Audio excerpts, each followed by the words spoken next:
Bonjour, Anin. We're presenting a retrospective exhibition of Minnesota artist Carl Gaboy.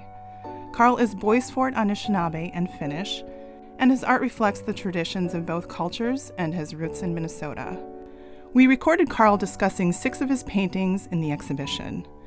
One of those recordings follows this introduction. Well, from family stories and from the stories that I heard growing up, we're not talking about the myths here. We're just talking about what people did and how people harvested things and how they lived. A UMD graduate with a master's degree from the University of Montana, Carl taught American Indian Studies and watercolor for 18 years at UMD and the College of St. Scholastica. A lifelong learner and teacher, Carl has become an accomplished historian in northeastern Minnesota. From the time he was a UMD student in the early 1960s, Carl Gaboy has dedicated his life to visualizing stories through art and teaching others. His art is held by private collectors, educational institutions, tribal organizations, nonprofit and commercial entities, museums, the Superior Public Library, and Voyageurs National Park. Carl is a Minnesota treasure, and we are honored to showcase Carl and his contributions through this retrospective.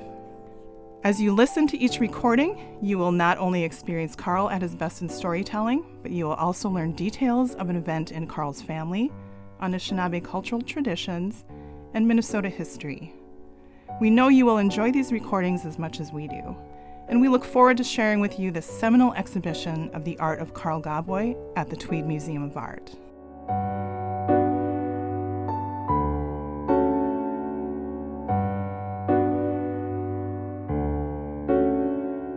Trading on the Laurentian Divide. Straight north of here along the Rice Lake Road, there's, as you get past the towns of Aurora and Biwabik, you get to a highway that goes to Lake Vermilion and the city of Tower. Now that was an old Indian foot trail. Then later it was a tote road for the Vermilion Gold Rush, where teams of horses would travel it. And then later a highway was put over all of this. So you have all these different layers of different types of transportation over this pathway, over this Indian pathway. Well, on that trail, there's another old Indian pathway, which was the portage between Pike River and the Embarrass River. This was a portage that was just about as important as the Grand Portage or the Fond du Lac Portage outside of Cloquet. This was an old fur trade route also. And so to paddle from Fond du Lac to Lake Vermilion, from Lake Vermilion you went down the Vermilion River to what is now the Boundary Waters, then from there to Crane Lake to Rainy Lake to Lake of the Woods. That was all one continuous canoe route. And that 5-mile portage between the Pike and Embarrass River was just absolutely crucial. And the Indians used it, and then it became an important fur trade route. But then the fur trade ended in 1850, and these big fur trade canoe routes fell out of use, and they became forgotten. The Indians didn't forget them, of course. They continued to use them. But historians, and as the Iron Range developed and as the logging era came, these old fur trade routes, nobody remembered where they were anymore and how important they were. Now, let's jump ahead to 1842 with the Webster-Ashburton Treaty. This was a treaty between the United States and Great Britain to decide where the boundary was going to be between our two countries, Canada and the United States. This was decided in Europe by people who'd never seen this part of the country, and the decision was made to have the border be on the most well-traveled canoe route during the fur trade. Now, there were 3 important routes under consideration. One was the Kaministiquia route from Thunder Bay, arcing through Quetico Park, and then joining onto Lac La Croix, and then from there westward. The other one was the Grand Portage route. And the other one was the Embarrass Pike, St. Louis, Vermilion route. Now, had the United States got their way, we would have gotten the Kaministiquia route, because that meant Minnesota would have had a big bulge up on its northeastern angle. The British wanted the Pike River Embarrass route, because that would have certainly, they didn't know it at the time, but that would have given them the Vermilion Iron Range and Duluth and the North Shore. As a compromise, the Grand Portage route was chosen, halfway between, and that's our border now. So we almost got that Canadian border running right through the center of this painting. Because in the 1910s or the 1920s, there was a homestead being built on the Pike River Portage.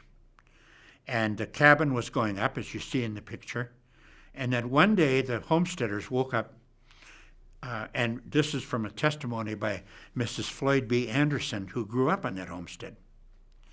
They woke up one morning and saw the yard full of Indians. And the Indians were taking this old historic portage, which happened to go right through their front yard. And so the Ojibwe did, whatever they did, whenever they saw somebody new, was to figure out how to trade with them. We don't know if they shared a language in common, but they certainly figured out that a trade was in the offing. The Indians offered fresh meat, deer and venison in trade in exchange for flour and tea and coffee that you see in the foreground of this painting. So the Indians went on to the Embarrass, then from there to the St. Louis, and on the way back they shot these animals on the river and then left them on their front doorstep as they passed through. Now, I changed it in my painting a little bit. I showed them exchanging the things right there in the yard. But Mrs. Anderson said that the Indians would leave them secretly on their doorstep and then disappear as they came very early in the morning through this portage. Now, the reason why we know this is because there was a court case in the 1950s that was held at the courthouse in Virginia, because it happened to be that that portage was on Section 16 of the survey, and the law said that that Section 16 would be used, the income from it would go to schools unless it was a travel route, unless there was a highway on it. And so the court case was to prove whether or not it was a travel route. And of course, the Indians being in the yard was an indicator that, yes, indeed, it was a travel route. And that from there, more information came about its importance during the fur trade. And then, of course, its importance as an old Indian travel route, even before that. So I mentioned that hardly anybody knew anything about the fur trade and canoe routes in the 1950s. And it's true. I grew up there. I grew up then. Nobody knew anything about it. It was just blank. People know more about the fur trade and canoe routes today than they did in the 1950s.